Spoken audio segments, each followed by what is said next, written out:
होलसेलमा सामान कसरी खरिद गर्ने त? हजुरहरूले सजिलै एन्ड पिलिलीलाई सम्पर्क गरेर हजुरलाई के सामान चाहियो र कति क्वान्टिटीमा चाहियो भनेर हामीलाई खबर गर्न सक्नुहुन्छ।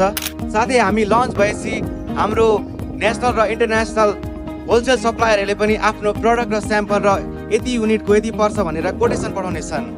अब हुनेछ नेपालको डिजिटल रिभोल्युसन एन्ड पिलिली सर्च इन्जिनबाट। नेपालमै केही गर्ने भनेर हजुरहरूले व्यवसाय गरिरहनु भएको छ र व्यवसाय गर्ने सोचिरहनु भएको छ र होलसेलमा सामान खरिद कहाँ गर्ने र होलसेलमा सामान कहाँ बिक्री गर्ने भनी अन्यलतामा हुनुहुन्छ भने एन्ड पिलिली B2B हजुरको लागि राइट सल्युसन हुनेछ। अब छिट्टै हामी नेपालको बजारमा लन्च हुँदैछौँ। त्योभन्दा अगाडि हजुर यदि होलसेलमा म्यानुफ्याक्चरिङ गर्नुहुन्छ अर सेल गर्नुहुन्छ भने एन्ड पिलिलीमा दर्ता गर्नुहोस् र आफ्नो होलसेलमा कारोबार सुरु गर्नुहोस्।